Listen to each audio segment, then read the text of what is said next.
Okay, in this example we're going to estimate the slope of this function, the function f of x equals x squared plus 1, at the point 1, 2. That is, when x is equal to 1. Okay. So when x is equal to 1, we're at this point on the graph, 1, 2. You can find that by plugging 1 in for x.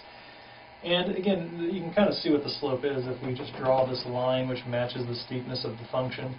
Okay, we can kind of see what it is. It's a positive number for sure, maybe a little bit bigger than 1. Okay, but to estimate it, what we do is we use a secant line. Okay, and we were going to do a secant line here with delta x equals 0.5. Okay, so here's the idea. If you want to find the slope of the graph at this point, you look at a nearby point that has an x-coordinate which is a little bit bigger. Okay, so x is 1, y is 2.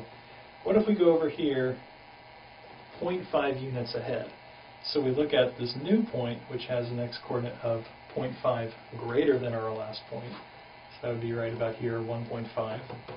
If we put that into the function, we get something like this. Okay, so actually this point is 1.5. Okay, this is x plus delta x. Okay, comma, and well, what's the y-coordinate? To get the y-coordinate, we have to put 1.5 in for x. And when we do that, you can do that on the calculator, you should get 3.25.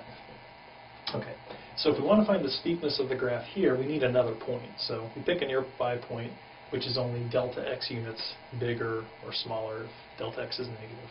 So the idea with delta x is if you want to estimate the slope at this point, you need this to be a pretty small number. We could have even done 0.1 or 0.01, but that'll work for this purpose. So what do I do to get the slope?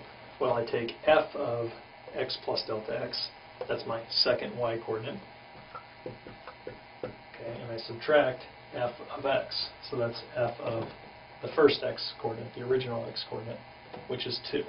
Okay. And this is just the slope formula. It's the difference of my second y-coordinate minus my first, okay, over the difference of my second x-coordinate minus the first. But since x is 1, and this point is x plus delta x, the difference in these two things is just delta x. So just kind of a simplified formula a little bit. So I just need to divide this by 0.5. Okay. So the slope of this particular secant line is going to be 1.25 over 0.5, which on the calculator is 2.5. Okay, so the steepness of the graph at this point, still can't quite figure it out, but we do know the steepness of this secant line. Very similar line, very similar steepness. Okay, so the secant line which connects these 2 points, that line has a slope of 2.5.